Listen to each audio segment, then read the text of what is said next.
इस वीडियो में हम लोग कवर करेंगे ट्रेडिंग और इन्वेस्टिंग का असली डिफरेंस। उसके बाद हम लोग देखेंगे कि अकाउंट कैसे खोलना है और कौन सा ब्रोकर कैसे चुनना है। उसके बाद ट्रेडिंग के 4 स्टाइल्स देखेंगे और समझेंगे कि उनमें से कौन सा बिगिनर्स के लिए सबसे बेस्ट होता है। एंड सबसे जरूरी हम लोग रिस्क मैनेजमेंट और साइकोलॉजी ऑफ ट्रेडिंग भी सीखेंगे। एंड लास्ट में मैं आपको एक ऐसी मैंडेटरी चीज बताऊंगा जो हर एक बिगिनर को मार्केट में पैसा लगाने से पहले करनी ही चाहिए। This video is going to be a master class for anyone who wants to start trading. तो एक पेन और पेपर लेके आओ, वीडियो को लाइक कर लो और चैनल को सब्सक्राइब कर लो और अपनी कुर्सी की पेटी बांध लो, because you are watching web of कड्डर and this is the premium side of YouTube. सबसे पहले शुरू में एक बात क्लियर कर देता हूं, मैं भी ट्रेडिंग सीख ही रहा हूं। ट्रेडिंग में कोई मास्टर या फिर भगवान नहीं होता।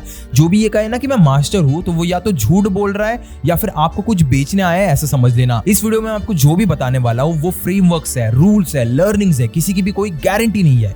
गारंटी सिर्फ एक ही चीज की है कि अगर आप ये सब स्किप करके सीधा अपने असली पैसे के साथ ट्रेडिंग में कूद गए तो आप डूबोगे ही डूबोगे। तो चलिए शुरू करते हैं। सबसे पहले बात करेंगे ट्रेडिंग और इन्वेस्टिंग के रियल डिफरेंस की। देखो, ये ट्रेडिंग और इन्वेस्टिंग सेम चीजें नहीं होती। सिंपल वर्ड्स में आपको समझाता हूं। इन्वेस्टिंग मतलब आप कंपनी के मालिक बनते हो। जब आप रिलायंस के शेयर खरीदते हो, मतलब आप रिलायंस का एक छोटा सा हिस्सा खरीद रहे हो।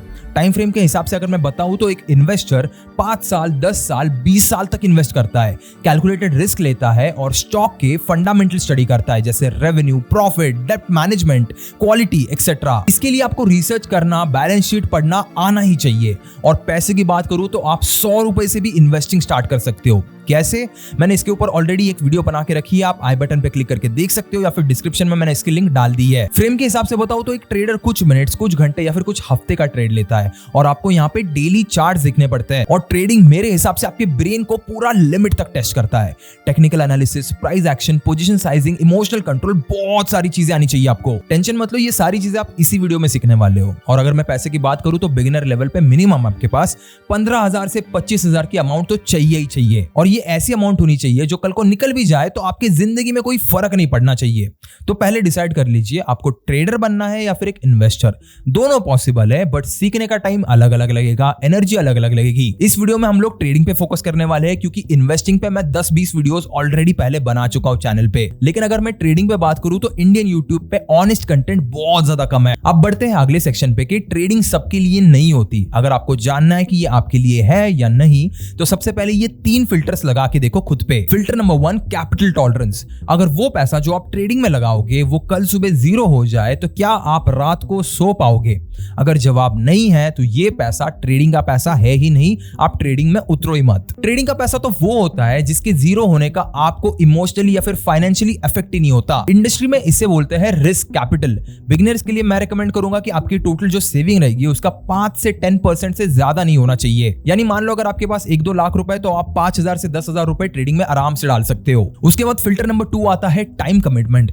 बिगिनर से प्रॉफिटेबल ट्रेडर बनने में मिनिमम 6 महीने से 2 साल लगते हैं। डेली मिनिमम आपको 2 से 3 घंटे चार्ट स्टडी करने में, मार्केट ऑब्जर्व करने में डालने पड़ेंगे। जैसे कि इंजीनियर या डॉक्टर बनने में टाइम लगता है, फीस लगती है, वैसे ही एक ट्रेडर बनने में भी आपको टाइम और पैसा दोनों लगेगा। बस फर्क इतना है कि आप वहां पे कॉलेज को पैसे और टाइम देते थे, यहाँ पे आपको मार्केट को टाइम और पैसा देना पड़ेगा। उसके बाद फिल्टर नंबर 3 आता है साइकोलॉजी। ट्रेडिंग में 70% गेम साइकोलॉजिकल है। आप अपने ईगो को कैसे कंट्रोल कर सकते हो, लॉस को कैसे एक्सेप्ट कर सकते हो, प्रॉफिट देख के भी कैसे काम रह सकते हो, ये सारी चीजें आपको सीखनी पड़ती है। अगर आप ये जानते हो अच्छे से करना तो आप एक अच्छे ट्रेडर बन सकते हो। तो ये जो 3 फिल्टर है ना, कैपिटल, टाइम और टेम्परमेंट, ऑनेस्टली अपने आप से सबसे पहले यही सवाल पूछो। अगर जवाब हाँ आया कि मैं इसे झेल सकता हूं, मैं इसे कर सकता हूं, तभी आगे बढ़ना, वरना इस वीडियो को यहीं पे छोड़ के चले जाना और वापस तब आना जब ये तीनों हाँ हो जाए। आप समझते हैं कि आपको अकाउंट कैसे सेटअप करना है। सबसे पहले चीज तो ये समझो कि डीमैट अकाउंट और ट्रेडिंग अकाउंट ये दोनों अलग चीजें होती है और आपको दोनों ही चाहिए। डीमैट अकाउंट को ऐसे समझो कि ये बेसिकली आपका एक लॉकर है। शेयर्स यहाँ पे इलेक्ट्रॉनिक फॉर्म में स्टोर होते हैं। और ये जो ट्रेडिंग अकाउंट है वो एक टूल है जिससे आप बाय और सेल का ऑर्डर प्लेस करते हो। और टेंशन मत लेना, जब भी आप किसी ब्रोकर के साथ अकाउंट खोलते हो तो वो दोनों अकाउंट्स एक साथ ही खोल देता है। मैं किसी भी बिगिनर के लिए रेकमेंड करूंगा ज़ेरोधा या फिर ग्रो। दोनों में बहुत ज्यादा सिंप्लिसिटी है, चार्जेस बहुत ज्यादा कम है और इंटरफेस बहुत ज्यादा क्लीन है। और अगर आपको समझना है कि कौन सा ब्रोकर चूज करना चाहिए, किसकी फीस कितनी होती है, किसका इंटरफेस कैसा दिखता है, तो आप जाके मेरी ये वाली वीडियो चेक कर सकते हो या फिर डिस्क्रिप्शन में मैं लिंक डाल दूंगा। इस वीडियो के बाद उसे जाके जरूर देखना। और हाँ, एक इंपॉर्टेंट चीज याद रखना कि ब्रोकर चूज करते वक्त हिडन चार्जेस जरूर चेक करना। जनरल केसेस में क्या होता है कि जो भी सारे लोग ट्रेडिंग में नए आते हैं वो लोग बस ऐसा सोचते हैं कि वहां पे लिखा हुआ है 20 रुपीज पर ट्रेड चार्ज करेगा ब्रोकर, लेकिन असल में हर ट्रेड पे 5 से 6 चीजें कटती है। मैंने आपको मेरा खुद का एग्जांपल देके बताता हूं। मैंने जब ट्रेडिंग स्टार्ट की थी तब मैंने 10,000 का एक इंट्राडे ट्रेड किया था। अभी जो 10,000 का एक ट्रेड मैंने लिया था उसमें 20 रुपए मेरे कटे थे ब्रोकरेज के, सिक्योरिटी ट्रांजैक्शन टैक्स कुछ तो था, वो 2.5 रुपीज था। उसके बाद जीएसटी, ब्रोकरेज और ट्रांजैक्शन चार्ज पे 18% था, विच वाज रफली अराउंड 3.65 रुपीज। तो जो मोटा मोटी मैं पकड़ के आपको बताऊं तो 27 रुपए मेरे कटे थे एक 10,000 के ट्रेड के ऊपर। अब आप लोग सोच रहे होगे कि वैभव भाई 20 रुपए बोले थे, 27 रुपए काट ली, इतनी क्या चिंदीगिरी कर रहे हो 7 रुपए के लिए। लेकिन मैं आपको एक चीज समझाता हूं यहाँ पे। देखो, सबसे पहली चीज तो ये आती है कि अगर आपको ट्रेडिंग में प्रॉफिट बनाना है तो आपको सबसे पहले 27 रुपए का तो एटलीस्ट बेर मिनिमम प्रॉफिट तो करना ही पड़ेगा। चलो वो भी बहुत बड़ी बात नहीं है, लेकिन अगर साल में मान लो मैंने 500 ट्रेड्स कर लिए तो मुझे 13,500 रुपए देने पड़ेंगे प्लस अलग अलग हिडन चार्जेस। तो ये जो पैसा है ना 13,500 रुपए, ये आपके प्रॉफिट से कटता है, ये आपके प्रॉफिट को कम करता है। इसीलिए ये ब्रोकर कंपेयर करना बहुत ज्यादा जरूरी होता है। और एक सबसे बड़ा रेड फ्लैग है, अगर कोई भी ब्रोकर आपको आके बोलता है कि free trading forever, no hidden charges, तो रुक जाना मेरे भाई, वहां पे जरूर कोई ना कोई गफला होता है। देखो, ये जो ब्रोकर्स है ना उनका बिजनेस मॉडल ही कमीशन पे चलता है, तो वो कैसे आपको फ्री में ट्रेड करने देंगे। हमेशा चेक करना कि आप एक सेबी रजिस्टर्ड ब्रोकर के साथ ही ट्रेड करो, वरना आपके पैसे का कोई अता पता नहीं हो सकता। तो ये जो आपका डीमैट और ट्रेडिंग अकाउंट है वो खुलने में लगभग अराउंड 24 to 48 आवर्स लग सकते हैं आपको जो पूरी प्रोसेस है वो आपको नीचे मेरे डिस्क्रिप्शन में जो लिंक है उस वीडियो में इजीली मिल जाएगी, आपको आराम से समझ में आ जाएगा। आपको लगेगा Aadhaar card, pan card, bank details और आपका एक सिग्नेचर, सारी चीजें एकदम डिजिटल होती है, तो आप आराम से कर सकते हो घर बैठे बैठे। अब आते हैं एक और इंपॉर्टेंट चीज पे, विच इज ट्रेडिंग स्टाइल्स। अब आपका अकाउंट खुल गया, अब एक इंपॉर्टेंट डिसीजन होता है कि कौन सा ट्रेडिंग स्टाइल आपको चूज करना है। तो इसमें 4 मेजर स्टाइल्स होते हैं। Number 1, intraday trading. यहाँ पे आप सुबह सुबह पोजीशन लेते हो, यानी एक ट्रेड लेते हो और शाम को 3:30 बजे से पहले उसे बंद कर देते हो। सेम डे में आपकी एंट्री होगी, सेम डे में आपकी एग्जिट होगी। और जो आपका होल्डिंग पीरियड है, यानी जो ट्रेड में रहने का पीरियड है, वो कुछ मिनट से कुछ घंटों तक हो सकता है। अब ये जो इंट्राडे ट्रेडिंग होती है ना, इसमें आपको ब्रोकर एक लेवरेज देता है। इस वर्ड को अच्छे से समझना है, लेवरेज को। यहाँ पे क्या होता है, अगर आप अपने जेब से 10,000 रुपए लगा रहे हो तो ब्रोकर आपको ये परमिशन दे देता है, यानी लेवरेज दे देता है कि आप 50,000 रुपए के साथ भी ट्रेड कर सकते हो। और यही से आपकी लालच शुरू होती है। इंट्राडे ट्रेडिंग में सबसे ज्यादा पैसा बनता भी है और सबसे ज्यादा पैसा डूबता भी है। उसके बाद दूसरी टाइप आती है स्विंग ट्रेड। यहाँ पे आपका होल्डिंग पीरियड 2 से 3 हफ्तों तक रह सकता है। आप ट्रेंड पकड़ के यहाँ पे राइड करते हो, डेली और वीकली चार्ट्स देखते हो, और यहाँ पे आपका जो टाइम कमिटमेंट होगा, यानी कितना देर आपको स्क्रीन के आगे बैठना पड़ेगा, वो हार्डली 1 से 2 घंटे होगा, उतना भी काफी हो जाता है। नहीं तो इंट्राडे ट्रेडिंग में तो आप दिन भर बैठे रहते हो जैसे एक फुल टाइम एम्प्लॉय हो। ये जो स्विंग ट्रेडिंग है वो बिगिनर्स के लिए एक डिसेंट ऑप्शन हो सकता है।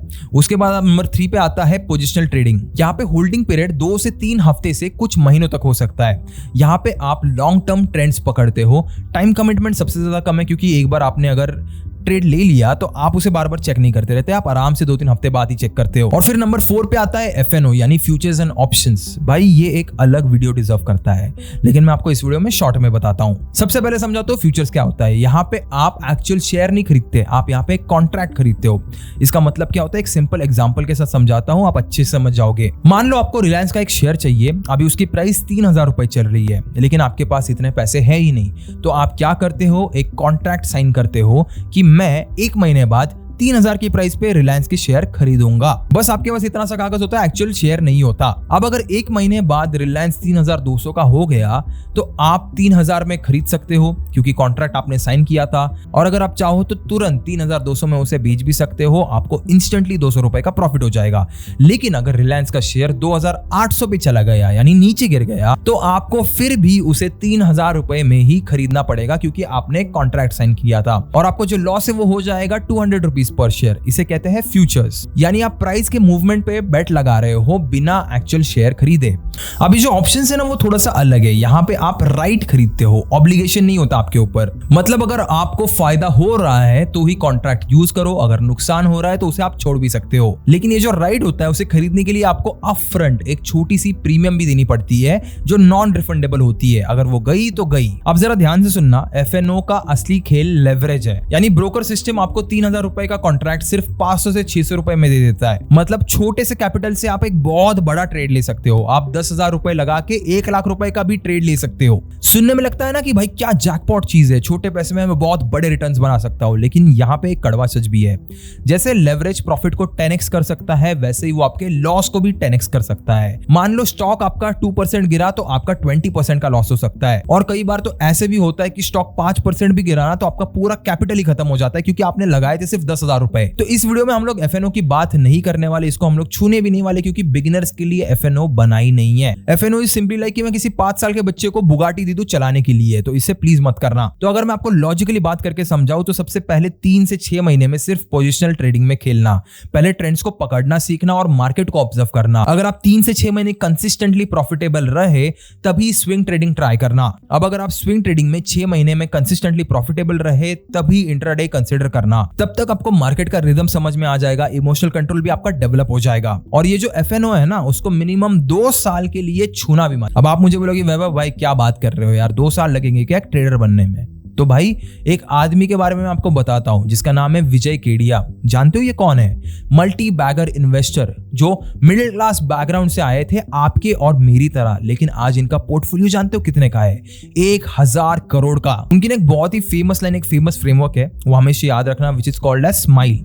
Small in size, medium in experience, large in ambitions and extra large in market potential.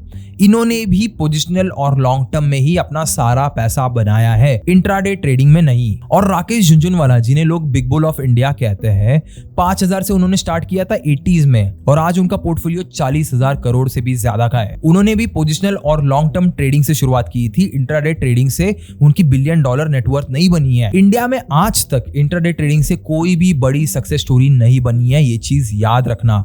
ये जो लोग आपको लैम्बोर्गिनी और जी वैगन दिखा के आपको झांसा देते हैं ना, को बोलना अपने घर पे ही रखो ये सारी चीजें, क्योंकि सिर्फ लैम्बोर्गिनी और जे वैगन होने से कोई सक्सेसफुल नहीं होता। आप समझते हैं कि आपकी ट्रेडिंग स्ट्रैटेजी कैसे होनी चाहिए। यहीं पे आपका जो टेक्निकल जोन है ना वो शुरू होगा, तो ध्यान से सुनना और इसके नोट जरूर लेना। सबसे पहले मैं आपको एक बेसिक चीज समझाता हूं कि इंडिकेटर्स क्या होते हैं, क्योंकि ये वर्ड का ना यूज मैं बार बार कर सकता हूँ वीडियो में। आप किसी डॉक्टर के पास गए, अब डॉक्टर सीधा आपको डायग्नोस तो नहीं करता ना, वो पहले कुछ टूल्स यूज करता है, जैसे थर्मोमीटर से फीवर चेक करता है, बीपी मशीन से ब्लड प्रेशर चेक करता है, स्टेथोस्कोप से आपकी हार्ट बीट चेक करता है। ये सारे इंडिकेटर्स है, ये आपके बॉडी के अंदर के हालात बाहर से दिखाते हैं। ट्रेडिंग में भी ठीक वैसी ही चीज है। स्टॉक मार्केट का चार्ट जो है ना वो एक बॉडी है, उसके अंदर क्या हो रहा है, यानी मोमेंटम कैसा है, कब ओवरसोल्ड है, कब ओवरबॉट है, ट्रेंड स्ट्रांग है या फिर, ये सब देखने के लिए मैथमेटिकल फॉर्मूलाज बनाए गए हैं, और इन्हीं फॉर्मूलाज को टेक्निकल इंडिकेटर्स कहते हैं। इंडिकेटर को यूज करना भी बहुत ईजी होता है, आपको खुद कैलकुलेट नहीं करना पड़ता, चार्ट पे एक बटन दबाते ही आपके सामने एक लाइन आ जाती। मैं आपको 1-2 इंडिकेटर्स के एग्जांपल दे देता हूं, अभी ज्यादा इंपॉर्टेंट नहीं है बट सुन के ले लो, आपको काम आएगा। RSI जो बताता है कि स्टॉक ज्यादा चढ़ रहा है या फिर ज्यादा गिर रहा है। उसके बाद मूविंग एवरेज होता है जो ओवरऑल ट्रेंड बताता है कि क्या चल रहा है। ऐसे ना कई सारे सैकड़ों इंडिकेटर्स है, हर एक अलग चीज मेजर करता है। अब किसी भी बिगिनर को सुनने में लगता है कि जितने ज्यादा इंडिकेटर्स होता है ज्यादा बेटर होता है, जैसे अगर किसी डॉक्टर के पास 10 मशीन्स हो गए तो उसकी डायग्नोसिस और अच्छी होगी, लेकिन ट्रेडिंग में उल्टा होता है। RSI, फिबोनाची, बोलिंगर बैंड्स एक एक करके लोग ना 15-20 इंडिकेटर्स चार्ट पे लगा देते हैं, फिर चार्ट ऐसे दिखता है कि दिवाली की लाइटें लगी हो। एक इंडिकेटर आपको बोलता है कि बाय करना है, दूसरा इंडिकेटर बोलता है कि सेल करना है, तीसरा इंडिकेटर बोलता है कि वेट करो, और रिजल्ट क्या होता है, आपको कंफ्यूजन होता है। तो ये जो इंडिकेटर्स होते हैं ना, इनको छूने से भी पहले आपको एक चीज सीखनी है, विच इज प्राइस एक्शन। इसका मतलब आपको सिंपल वर्ड्स में सीखना होता है कि सिर्फ प्राइस और वॉल्यूम देख के कैसे डिसीजन लेना है बिना इंडिकेटर्स के। देखो ये जो प्राइस एक्शन होती है उसके 3 कोर कांसेप्ट्स है। सबसे पहला सपोर्ट एंड रेजिस्टेंस। अब ये जो सपोर्ट और रेजिस्टेंस का कांसेप्ट है ना, मैं आपको एकदम सिंपल वर्ड में समझाता हूं। मान लो आपके हाथ में एक बॉल है और आप एक रूम में खड़े हो। अब जब भी आप फ्लोर पे बॉल फेंकोगे तो क्या होगा, बॉल नीचे फ्लोर पे बाउंस करके वापस ऊपर आएगी। तो फ्लोर ने यहाँ पे क्या किया, बॉल को गिरने नहीं दिया, इसे कहते हैं सपोर्ट। ये एक इनविजिबल फ्लोर है जो स्टॉक के प्राइस को और नीचे गिरने नहीं देता। अब अगर मान लो आप उसी बॉल को ऊपर छत की तरफ फेंकोगे तो क्या होगा, एक लिमिट के बाद छत से टकरा के बॉल वापस नीचे आएगी, राइट। तो छत ने उसे ऊपर जाने ही नहीं दिया, इसे कहते हैं रेजिस्टेंस। ये एक इनविजिबल सीलिंग होती है जो स्टॉक के प्राइस को ऊपर जाने ही नहीं देती। अब अगर मैं टेक्निकली बात करूं तो सपोर्ट वो प्राइस लेवल होता है जहां से एक स्टॉक बार बार ऊपर बाउंस होता है, यानी स्टॉक गिरते गिरते उस लेवल पे पहुंचता है और बायर्स वहां पे एक्टिवेट हो जाते हैं कि अरे ये स्टॉक तो बहुत सस्ता हो गया, इसे खरीदना चाहिए, और स्टॉक वापस ऊपर चला जाता है। और ये जो रेजिस्टेंस है वो ऐसा होता है कि मान लो स्टॉक चढ़ते चढ़ते उस लेवल पे पहुंच जाता है और वहां पे सेलर्स एक्टिवेट हो जाते हैं। वो लोग बोलते हैं कि भाई बहुत प्रॉफिट हो गया, अभी इसे बुक कर लेते हैं, और उस वजह से स्टॉक वापस नीचे आ जाता है। आप समझते हैं कि सपोर्ट और रेजिस्टेंस को आपको पहचानना कैसे है। तो आप बस डेली चार्ट खोल के बैठो, पिछले 6 महीने का एक चार्ट देख लो। अब इस चार्ट पे आप आइडेंटिफाई करोगे कहां पे प्राइस ने 2 से 3 बार सेम ही लेवल पे रिएक्ट किया है। अब वहां पे एक हॉरिजॉन्टल लाइन खींच दो। अब समझो कि सपोर्ट और रेजिस्टेंस वाली चीज का प्रैक्टिकल यूज क्या होता है। सपोर्ट पे आपको बाय करना होता है और रेजिस्टेंस पे आपको सेल करना होता है। ये मैंने बहुत स्ट्रेट फॉरवर्ड तरीके से बताया एक बिगिनर के लिए। अगर आप और आगे इसको समझोगे तो आपको और भी नई नई चीजें पता चलेगी। उसके बाद दूसरा कंसेप्ट आता है ट्रेंड आइडेंटिफिकेशन। ट्रेंड मतलब स्टॉक किस डायरेक्शन में जा रहा है। उसके 3 टाइप्स होते हैं, अप ट्रेंड, डाउन ट्रेंड और साइडवेज। अप ट्रेंड यानी higher highs and higher lows. जैसे आपके स्क्रीन पे अभी ये चार्ट दिख रहा होगा, यहाँ पे देखो हायर हाइज है और हायर लोज है, मतलब पिछले वाले हाई से अगला वाला हाई और ऊपर है, और पिछले वाले लो से अगला वाला लो और ऊपर है। मतलब स्टॉक का हर नया पीक पिछले पीक से ऊपर होता है और हर नया बॉटम पिछले बॉटम से ऊपर होता है। यानी ऐसे दिख के आता है कि स्टॉक एक सीधी लैडर पे चढ़ रहा है। वो कभी 2 स्टेप ऊपर जाता है लेकिन 1 स्टेप नीचे आता है, लेकिन ओवरऑल जो डायरेक्शन है वो ऊपर की तरफ है। अब फिर आता है डाउन ट्रेंड, जो इसके बिल्कुल उल्टा होता है, यानी lower highs and lower low. अब यहाँ पे आपको स्टॉक ऐसे दिखता है जैसे लैडर से नीचे उतर रहा है। वो बीच बीच में थोड़ा बहुत ऊपर बाउंस होता है, लेकिन उसकी ओवरऑल डायरेक्शन जो है, जो आप स्क्रीन पे देख सकते हो, वो नीचे की तरफ जा रही है। एंड लास्टली आता है साइडवेज, मतलब यहाँ पे कोई भी डायरेक्शन क्लियर नहीं होती। स्टॉक एक रेंज में चल रहा है, कभी ऊपर जाता है कभी नीचे आता है, बट एग्जैक्टली ऊपर भी नहीं जा रहा और नीचे भी नहीं आ रहा। वो बेसिकली एक horizontal type of line maintain कर रहा है। This is called as the boring zone. यहाँ पे आपको ट्रेड करने से कुछ भी हासिल नहीं होता है यूजुअल केसेस में। तो बिगिनर्स के लिए मैं एक सिंपल रूल दूंगा कि जब भी अप ट्रेंड आपको दिखेगा तभी ट्रेड करना,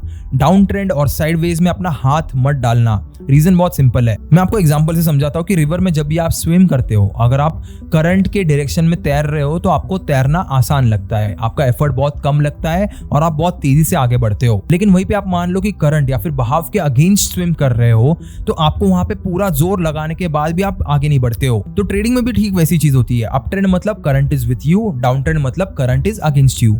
बिगिनर्स को हमेशा करंट के साथ ही स्विम करना चाहिए।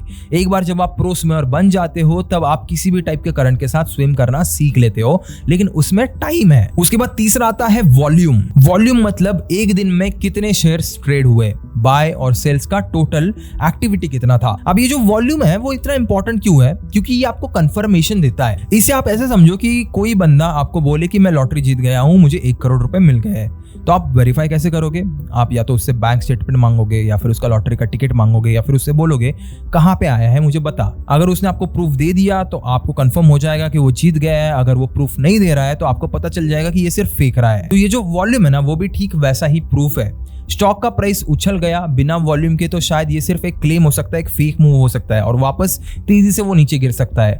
लेकिन अगर स्टॉक का प्राइस उछला है और वॉल्यूम 2 से 3 गुना ज्यादा है नॉर्मल से, तो ये कंफर्म्ड मूव है, एक जेन्युइन मूव है, राइड करने लायक एक वेव आपको मिली है। तो एक सिंपल रूल याद रखो, हर प्राइस मूव के साथ वॉल्यूम जरूर चेक करना। वॉल्यूम के बिना किसी भी मूव पे ट्रस्ट मत करना। तो अब अगर आप इन तीनों कॉन्सेप्ट्स को मिला दोगे तो आपको एक सिंपल स्ट्रेटेजी मिलेगी जो बहुत इफेक्टिव है। स्टेप बाय स्टेप इसे समझो। स्टेप नंबर 1, डेली चार्ट पे एक स्टॉक आइडेंटिफाई करो जो स्ट्रॉन्ग अप ट्रेंड में है। Higher highs higher lows clearly visible होने चाहिए। अगर आप कंफ्यूज्ड हो तो उसे स्किप कर दो, दूसरा स्टॉक ढूंढो। उसके बाद स्टेप नंबर 2, उस स्टॉक का सपोर्ट लेवल पकड़ो। रीसेंट लो ढूंढो जहां से प्राइस ने बाउंस किया, वही उसका सपोर्ट होगा। उसके बाद स्टेप नंबर 3, उसका रेजिस्टेंस लेवल पकड़ो।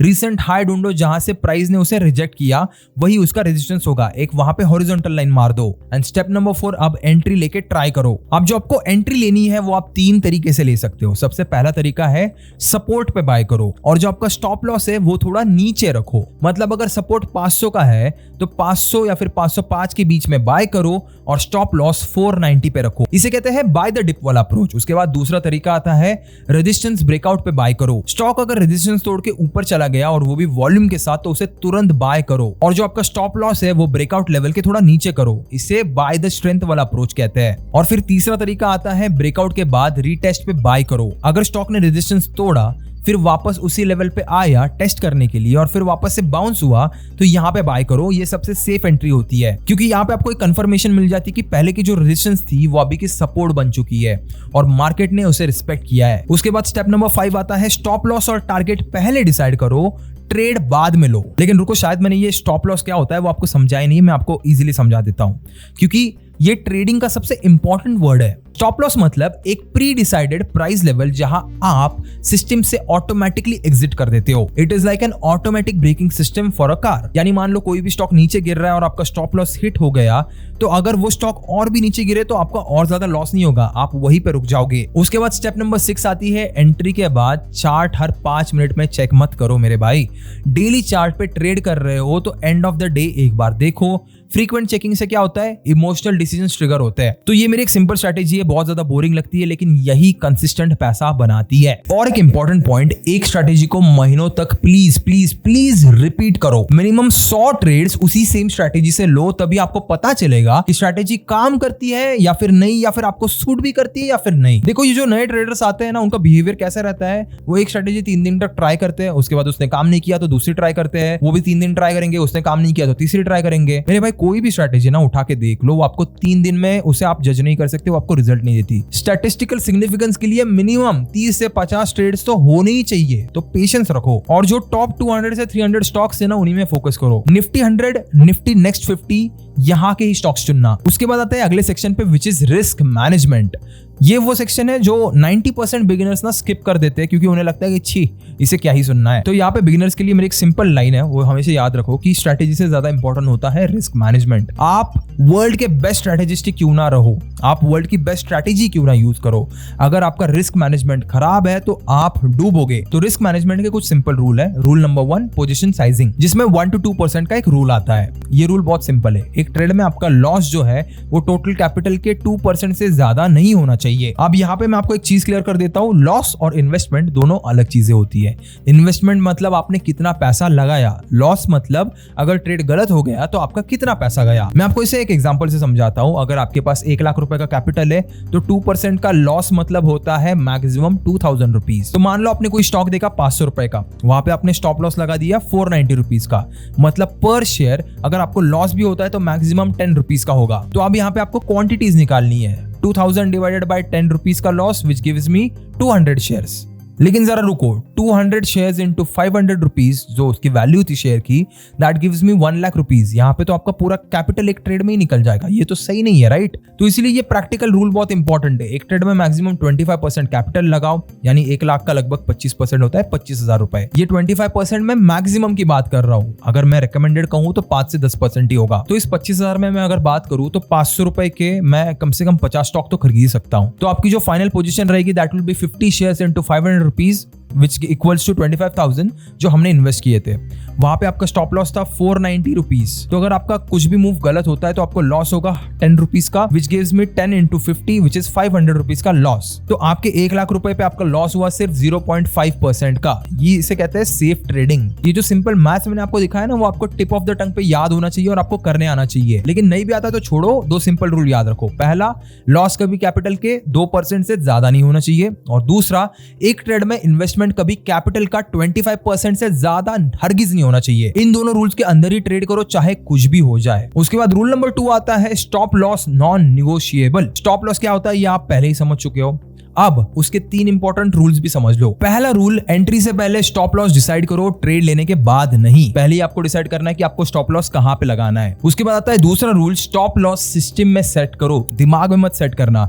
ऐसे मत बोलना कि भाई इसके नीचे चला गया तो मैं इसे बेच दूंगा, इसे सिस्टम में सेट करना सीखो। होता क्या है कि ये जो मेंटल स्टॉप लॉस होता है ना, वो कभी काम नहीं करता। आप सिर्फ दिमाग में अगर स्टॉप लॉस लगाओगे, और हो सकता है कि अगर स्टॉक उस लेवल पे पहुंच जाए तो आपका दिमाग नई नई कहानियां पकाने लगेगा, जैसे मैं थोड़ा और रुक जाता हूं, शायद इससे बाउंस करेगा, या फिर अभी निकलना सही नहीं होगा, मेरे इतने ज्यादा पैसे वेस्ट हो जाएंगे, इससे अच्छा मैं रुक लेता हूं, शायद ऊपर चला जाए। तो इमोशंस की वजह से ना आपका जो लॉजिक है वो खो जाता है। इसीलिए ब्रोकर ऐप में एक्चुअल स्टॉप लॉस सेट करो। उसके बाद आता है तीसरा रूल कि स्टॉप लॉस को किसी एक लॉजिकल लेवल पे रखो, ना कि किसी रैंडम जगह पे। मैं इसे कहीं पे भी रख दूंगा, ये तरीका बड़ा गलत होता है। रैंडम जगहों पे नहीं रखना चाहिए। स्टॉप लॉस सपोर्ट के नीचे होना चाहिए, या फिर रिसेंट स्विंग लो के नीचे होना चाहिए। अब अगर स्टॉक उस लेवल के नीचे आ जाए तो बिना किसी एकदम सोच विचार के वहां से निकल जाओ। और सबसे इंपॉर्टेंट बात, बहुत सारे बिगिनर ट्रेडर्स यही गलती करते हैं कि वो एक छोटे लॉस को बहुत बड़ा बना देते हैं। जरा सोच के देखो इस चीज को। तो आपके सामने अगर मान लो 500 का लॉस आ जाता है और आप में एक्सेप्ट करने की हिम्मत नहीं है, तो आप सोचते हो कि नहीं मैं यार थोड़ा और रुक जाता हूँ। अब फिर 500 का लॉस हो जाता है 5000 का, अब आपका निकलना और ज्यादा मुश्किल हो जाता है। तो आप सोचते हो कि नहीं भाई मैं और रुकूंगा और मेरे 5000 रुपए को रिकवर करूंगा।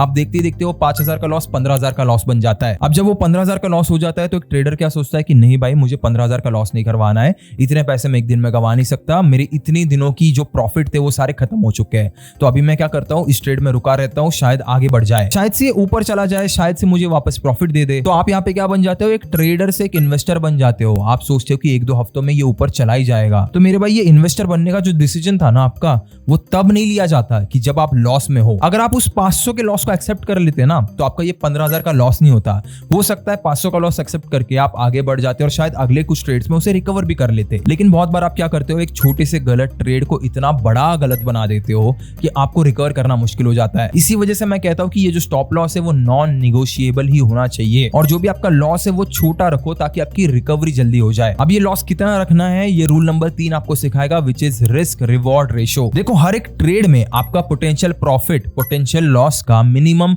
2 गुना तो होना ही चाहिए। अगर आइडियल केसेस में देखो तो 3 गुना होना चाहिए, लेकिन मिनिमम 2 गुना तो होना ही चाहिए। अब पहले समझो ये रिस्क रिवॉर्ड का मतलब क्या होता है। रिस्क यानी आपका स्टॉप लॉस तक का लॉस, और रिवॉर्ड यानी आपके टारगेट तक का प्रॉफिट। इन दोनों का रेशो ही रिस्क रिवॉर्ड रेशो कहलाता है। अब इस चीज को मैं आपको एक एग्जांपल से समझाता हूं। मान लो आपने कोई स्टॉक 500 रुपए पे खरीदा और आपका स्टॉप लॉस था 490 रुपीज पे, मतलब आपका 10 रुपए का रिस्क था वहां पे कि अगर लॉस भी होता तो 10 रुपए का लॉस होता, और आपने जो टारगेट लगाया वो 520 रुपीज पे लगाया, मतलब आपका 20 रुपीज का प्रॉफिट हो सकता था। तो यहाँ पे ये रेशो निकल के आता है 1:2, यानी 1:2 रिस्क रिवॉर्ड रेशो। अब ये रेशो इतना इंपॉर्टेंट क्यों है, मैं मैथ से आपको इस तरीके से समझाऊंगा कि आप इसे कभी नहीं भूल पाओगे। मान लो आप 100 ट्रेड्स करते हो, ठीक है, आपका सक्सेस रेट एग्जैक्टली 50-50% है, यानी 50 ट्रेड्स आपके सही निकलते हैं और 50 ट्रेड्स आपके गलत निकलते हैं। और एक एवरेज ट्रेडर का रियल वर्ल्ड परफॉर्मेंस भी इसके आसपास ही होता है। तो पहले सिनेरियो में अगर आपका रिस्क रिवॉर्ड रेशो 1:2 है तो हर गलत ट्रेड पे आपका 1 रुपए का लॉस होगा, लेकिन हर सही ट्रेड पे आपका 2 रुपए का प्रॉफिट होगा। अब मान लो आपके 50 ट्रेड सही थे तो 50 ट्रेड्स इंटू 2 रुपीज का प्रॉफिट गिव्स अस 100 रुपीज का प्रॉफिट। और मान लो आपके 50% ट्रेड गलत थे, यानी 50 ट्रेड गलत थे, तो 50 इंटू 1 रुपीज का लॉस गिव्स अस 50 रुपीज का लॉस, यानी जो नेट है that gives us 100 minus 50 equals 50 rupees का प्रॉफिट। तो आप 50% एक्यूरेसी पे भी प्रॉफिटेबल हो सिर्फ इस रिस्क रिवॉर्ड रेशो की वजह से। अब दूसरा सिनेरियो पकड़ लो, मान लो आपका रिस्क रिवॉर्ड रेशो 1:1 है, यानी हर गलत ट्रेड पे आपका 1 रुपए का लॉस होगा और हर सही ट्रेड पे भी आपका 1 रुपए का प्रॉफिट होगा।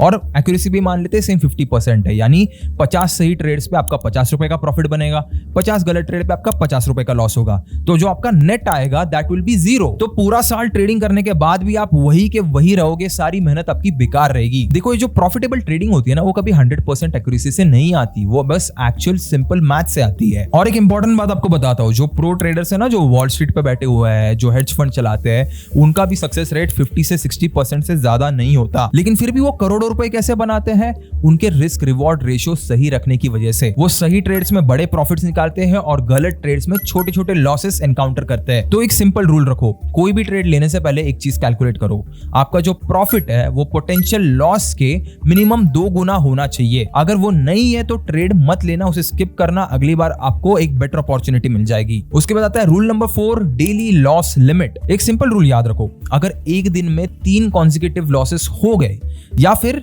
टोटल डेली लॉस का 4 to 5% टच हो गया तो वहां पे ही रुक जाओ। उसके बाद ट्रेडिंग मत करो, अपना फोन बंद करो, चार्ट बंद करो, मार्केट से दूर हो जाओ, एक वॉक करके आ जाओ। ये रूल सुनने में बड़ा इजी लगता है लेकिन करने में सबसे ज्यादा मुश्किल है। अब ये रूल मैंने आपको क्यों बताया, इसका एक सिंपल रूल है जिसको बोलते हैं टिल्ट का कंसेप्ट। ये जो टिल्ट का टर्म है ना, ये ओरिजिनली पोकर और कसिनो से आया है। अब टिल्ट मतलब वो मेंटल स्टेट होता है जहां पे आप रैशनल डिसीजंस ही नहीं ले पाते, सिर्फ और सिर्फ आपके इमोशंस पर रिएक्ट करते हो। वो जो सिनेरियो मैंने आपको थोड़ी देर पहले बताया था ना कि 500 रुपए का लॉस देखते देखते 5000 हो जाता है, तो आप 5000 रिकवर करने के लिए 15000 लॉस कर देते हो। वो जो रिकवर करना है वाला मोड है ना, जिसमें आप चले जाते हो, उससे आपको लॉजिकली बाहर निकलना पड़ेगा, वरना आप और ज्यादा लॉस करते बैठोगे। एक के बाद एक ट्रेड लेते जाओगे इमोशनली और आपका लॉस और बढ़ते जाएगा। अब इसीलिए ये सिंपल रूल याद रखना, 3 लॉसेस या फिर आपका जो कैपिटल है उसका 4 to 5% अगर चला गया तो उस दिन का गेम खत्म करो, उसके बाद कुछ नहीं करना है, उसके बाद एक वॉक करके आना है, अगले दिन दिन फ्रेश से बैठना है। फिर आता है रूल नंबर 5, कैपिटल एलोकेशन। ये लास्ट रूल है लेकिन बहुत ज्यादा इंपॉर्टेंट रूल है। कैपिटल एलोकेशन मतलब अपने पैसे को आपने कैसे डिस्ट्रीब्यूट करना है। तो इसमें पहला पार्ट आता है कि पूरा कैपिटल कभी भी एक ट्रेड में मत लगाओ।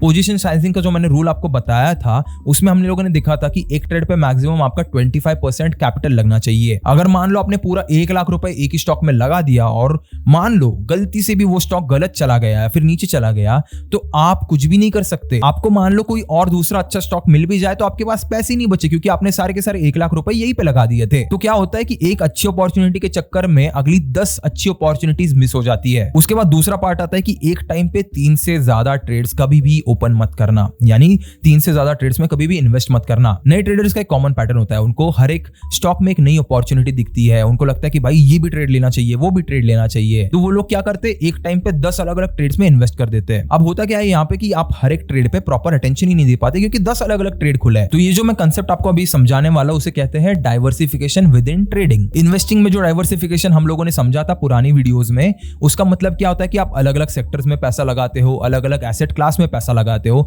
लेकिन ट्रेडिंग में डाइवर्सिफिकेशन का मतलब होता है कैपिटल को एक ट्रेड में कॉन्सेंट्रेट नहीं करना, उसको अलग अलग 2-3 ट्रेड्स में डिस्ट्रीब्यूट करना। उसके बाद इसका तीसरा पार्ट आता है कि कैपिटल का 100% कभी भी ट्रेडिंग में मत रखो। ये मैंने आपको पहले भी बताया है, आपको 30 से 40% कैश में रखना पड़ेगा। आपको इसीलिए रखना पड़ेगा ताकि आप बाद में यूज कर पाओ। अब इसके 2 रीजन है। पहला रीजन है कि अपॉर्चुनिटी, मार्केट की ना सबसे अच्छी अपॉर्चुनिटी वोलेटाइल टाइम पे आती है। कभी स्टॉक क्रैश हो गया, कभी पैनिक सेलिंग हुई, कभी अच्छी क्वालिटी के स्टॉक्स 20-30% सस्ते में मिल भी जाते हैं आपको। लेकिन अगर आपका पूरा कैपिटल पहले से ही किसी ट्रेड में लगा हुआ है तो आप कुछ कर ही नहीं सकते, सिर्फ देखते रह जाते हो, आपके पास कैश ही नहीं बचा। उसके बाद दूसरा रीजन होता है सर्वाइवल और रीस्टार्ट का। मान लो आपने कोई गलत ट्रेड ले लिया, आपका अकाउंट 30% नीचे गिर गया, यानी 1 लाख से सीधा 70,000 रुपए रह गए।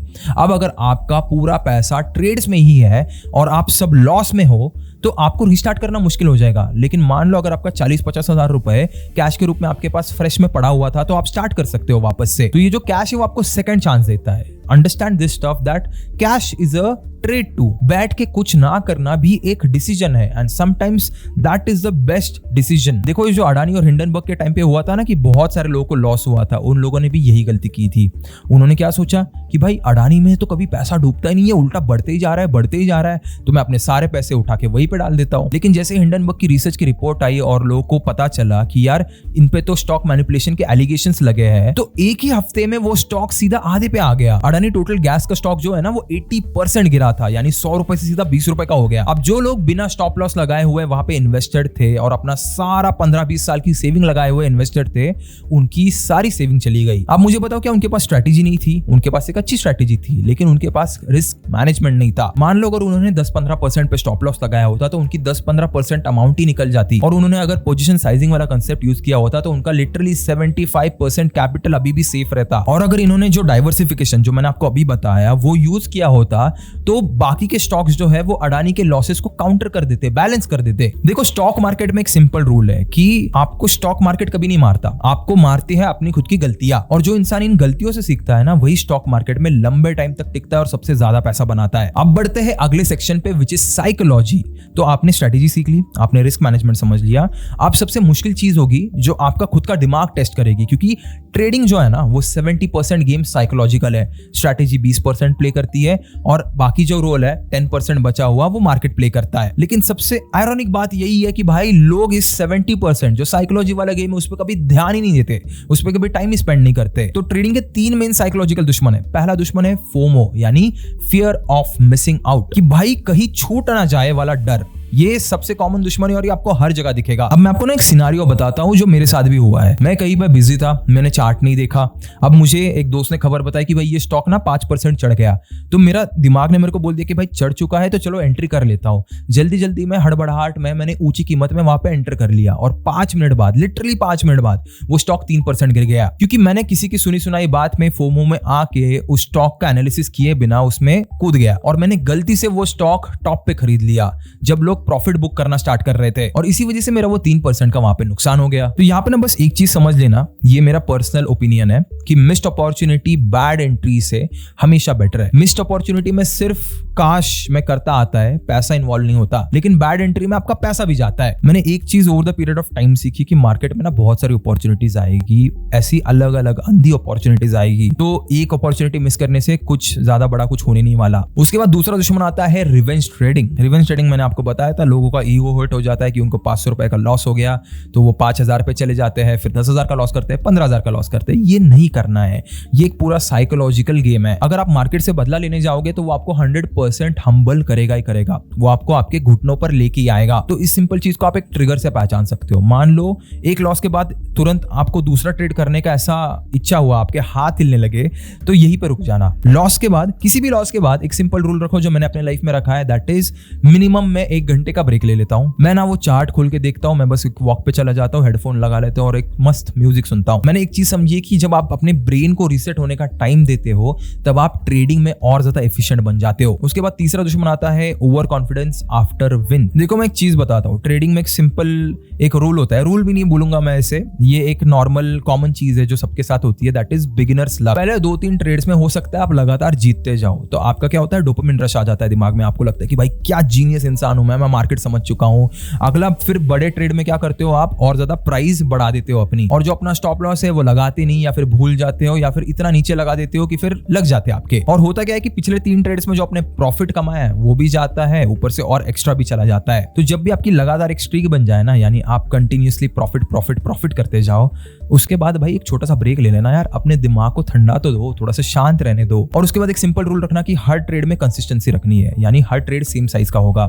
मैं ऊपर नीचे कुछ नहीं करूंगा। अगर मुझे हर ट्रेड में मान लो 2000 रुपए लगाने तो मैं सिर्फ 2000 रुपए ही लगाऊंगा, उससे ज्यादा नहीं लगाऊंगा। चाहे फिर वो विन स्ट्रीक हो, लॉस स्ट्रीक हो, कुछ भी हो, मैं भी सेम डिसिप्लिन फॉलो करूंगा कि 2000 रुपए लगाना है 2000 रुपए लगाऊंगा। अब इसके बाद आता है आपका सबसे इंपॉर्टेंट टूल जो आपकी पूरी ट्रेडिंग जर्नी में आपके साथ होना ही चाहिए, विच इज ट्रेडिंग जर्नल। अब ये एक ऐसा टूल है जो बिल्कुल फ्री है, लेकिन आपका ना लिटरली जो सेल्फ लर्निंग वाला पार्ट है उसे बहुत हद तक ये ऑटोमेट कर देगा। अब इस एक्सेल शीट में आपको क्या करना है, हर एक ट्रेड का एक रिटर्न रिकॉर्ड रखना है, चाहे प्रॉफिट हो रहा है चाहे लॉस हो रहा है, हर एक चीज का रिटर्न रिकॉर्ड होना ही चाहिए।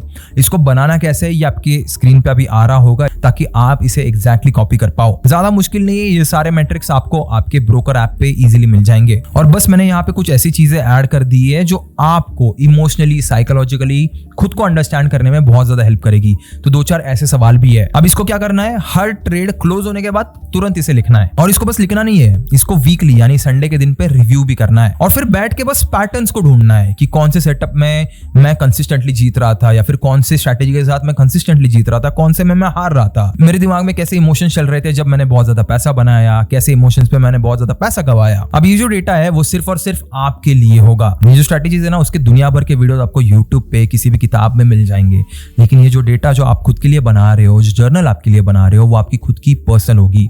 आपकी स्पेसिफिक गलतियां, आपको कौन से सेटअप या फिर कौन सी स्ट्रैटेजी सूट करती है, आपका टेम्परमेंट कैसे होता है, ये सारी चीजें आपको इसी जर्नल में लिखनी है। देखो ये जो प्रो ट्रेडर्स होते हैं ना, वो अपने खुद के हर महीने बैठ के बस पैटर्न ढूंढते हैं और उसमें छोटे छोटे ट्वीक्स करते हैं। ओवर द इयर्स ये जो छोटे छोटे चेंजेस है वो कंपाउंड करते हैं और ज्यादा बड़े प्रॉफिट्स में। अब इसके बाद समझते हैं इस वीडियो के आखिरी सेक्शन को और सबसे जरूरी सेक्शन को, विच इज डेमो ट्रेडिंग। देखो इस वीडियो को देखने के बाद आपके पास हद से ज्यादा नॉलेज आ चुका है ट्रेडिंग के बारे में, और जो बची हुई चीजें है जैसे डीमैट अकाउंट कैसे खोलना है वो भी आप मुझे पता है देख ही लोगे। लेकिन यहाँ पे एक गलती होगी जो आप में से 90% लोग करोगे, दैट इज आप डायरेक्टली जाके अपने असली पैसे लगाओगे। लेकिन मेरे भाई प्लीज मैं आपको हाथ जोड़ के कह रहा हूं यहाँ पे अपने असली पैसों से डायरेक्टली ट्रेडिंग की शुरुआत मत करना। सबसे पहले वर्चुअल ट्रेडिंग से शुरुआत करो या फिर पेपर ट्रेडिंग से शुरुआत करो। अब यहाँ पे होता क्या है, आपका मार्केट असली है, आपके स्टॉक्स असली है, आपकी जो स्ट्रैटेजी लगाओगे आप वो भी असली होगी, लेकिन जो पैसा है वो पेपर का होगा यानी वर्चुअल होगा। तो आप इस पेपर ट्रेडिंग में एक्चुअली बस फेक पैसा यूज करके एक रियल मार्केट में उतर के एक्चुअली में स्टडी कर सकते हो कि आपकी स्किल्स या फिर आपकी जो स्ट्रैटेजी वो सही चल रही है या फिर नहीं चल रही। मैं कहूंगा बिगिनर्स को ना यही से शुरू करना चाहिए। मिनिमम एटलीस्ट एक 1.5 महीना तो एटलीस्ट आप डेमो ट्रेड से शुरू करो, या फिर मिनिमम 100 ट्रेड्स तो आप डेमो ट्रेड पे ले लो, और तब तक अपने रियल पैसे लगाना ही मत, उसको वैसे ही रहने दो बैंक में, बाद में जब जरूरत पड़ी तब लगा देना। अगर आपको इसका प्लेटफॉर्म चाहिए तो मैं जो यूज करता था पहले, उसका नाम था कुछ ट्रेडिंग व्यू करके, उसे आप यूज कर सकते हो। इसका कोई सब्सक्रिप्शन लेने की जरूरत नहीं है, फ्री वाला यूज कर लेना, बहुत बढ़िया है। आपको ना यहाँ पे सारे इंडियन स्टॉक्स मिल जाएंगे, वहां पे जाके बस पेपर ट्रेडिंग को एक्टिवेट कर देना। अब इसे एक्टिवेट कैसे करना है उसका कोई भी यूट्यूब वीडियो देख लो भाई, 1-2 मिनट का वीडियो मिल जाएगा। इस वीडियो में बताते बैठो तो ये वीडियो और लंबी हो जाएगी। और इसमें ना एक चीज याद रखना, यहाँ पे ये गलती मत करना कि भाई मेरे पास 1 करोड़ की अमाउंट आ चुकी है तो मैं कुछ भी रैंडम ट्रेड लेते बैठूंगा। अगर आप रैंडम ट्रेड लोगे ना तो आप 100 ट्रेड्स के बाद भी कुछ भी नहीं सीखोगे। डेमो ट्रेड का या फिर पेपर ट्रेडिंग का पूरा पॉइंट यही है कि आपकी जो रियल ट्रेडिंग की हैबिट्स है उन्हें आप डेवलप करो बिना आपके फाइनेंशियल लॉस किए। तो ये जो भी आपको वर्चुअल कैपिटल मिलेगा उसे ऐसे ट्रेड करना जैसे आपके खुद के पैसे हैं, आपकी मेहनत की कमाई है। जितने भी सारे रूल्स मैंने आपको इस वीडियो में बताया है, सारे के सारे एक एक करके उस पर अप्लाई करके देखना, एंड मेक श्योर आप पेपर ट्रेडिंग का भी एक जर्नल डिसिप्लिन फॉलो करना। तो all the best for your trading journey. मुझे पता है मैंने इस वीडियो में बहुत सारे लोगों को शायद से डिमोटिवेट भी किया होगा, लेकिन उनके लिए यह जरूरी है। उनको ट्रेडिंग का इंपॉर्टेंस समझना पड़ेगा, उनको ट्रेडिंग की सीरियसनेस समझनी पड़ेगी, तभी वो जाके ट्रेडिंग में अच्छा परफॉर्म करेंगे। अगर एक टीचर ही आपको आके बोले कि भाई नहीं बहुत बढ़िया जाके पैसे लगा दो, तो आप अंधों की तरह अपना पूरा सेविंग उड़ा दोगे। मुझे ये नहीं करना है आपके साथ, इसलिए मैंने ये वीडियो इतनी ज्यादा रॉ और ऑनेस्ट रखी थी। अगर आपको ये वीडियो पसंद आई तो प्लीज चैनल को सब्सक्राइब जरूर करना, क्योंकि ये हमारी पूरी टीम को हेल्प करता है और मोटिवेट करता है। बाकी मैं मिलूंगा आपको अगले वीडियो में ऐसी और एक इंटरेस्टिंग और वैल्यूएबल टॉपिक के साथ। अगर आपको ऐसी और ट्रेडिंग पे वीडियोस चाहिए तो नीचे मुझे कमेंट में जरूर बताना कि इस वीडियो के टीचिंग स्टाइल का आपको बेस्ट पार्ट क्या लगा। बाकी मैं मिलूंगा आपको अगले वीडियो में, तब तक के लिए keep hustling, keep learning and as always keep inspiring.